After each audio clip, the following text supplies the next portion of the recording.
This man is unaware of his surroundings. When Graham was 8 years old, he had an accident. The part of his brain that processes his vision was damaged. There is nothing wrong with Graham's eyes. He can see, but he is not aware of seeing. Graham has blind sight. He thinks he can't see anything on his right-hand side. Professor Lawrence Weiskrantz from Oxford University has been studying Graham's brain. He uses a laser light to draw shapes on Graham's blind side. Okay. Graham, were you aware of anything in your blind field? No. What was it? A circle moving clockwise. Yeah. But did you actually see it? Didn't see anything, no. Graham says he can't see anything, but incredibly, when he's forced to guess, he is able to trace the outline of the shapes with his hand.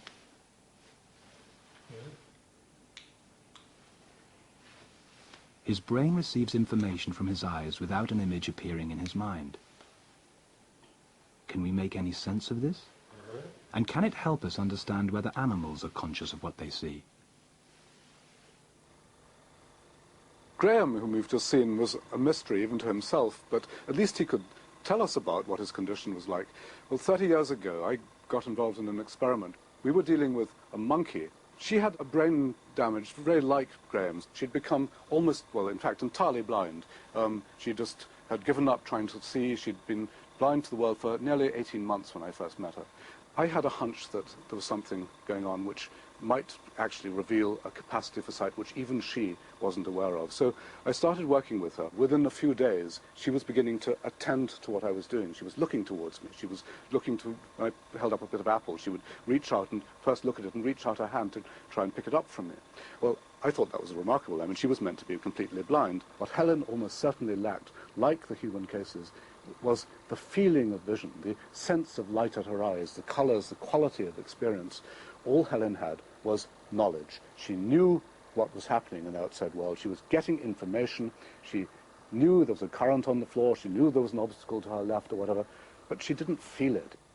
What Helen shows us is that if a monkey with brain damage is unconscious of her sense of sight, a normal monkey might be conscious.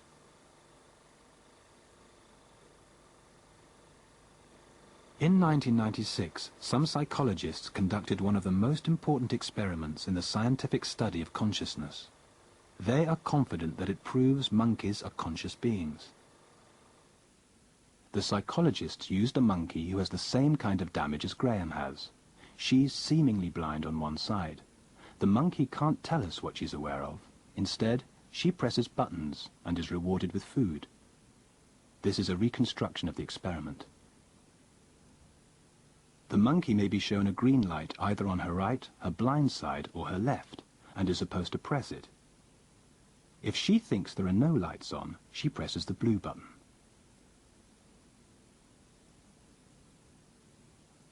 When the light is on her left, the monkey presses it. That's fairly straightforward. If none of the green buttons are lit, she presses the blue button. She's letting us know that she's not aware of any green lights.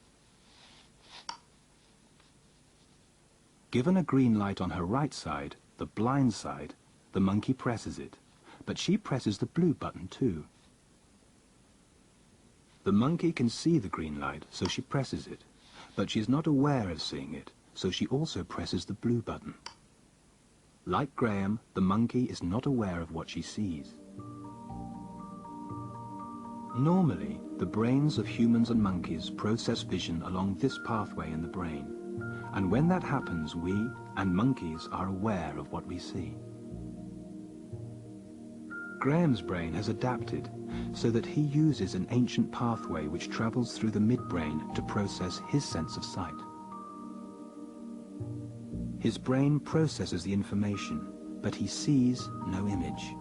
He has no awareness of seeing. Animals like tree shrews and pigeons only have this pathway. Their brains process information from their eyes like Graham. They may not consciously see anything.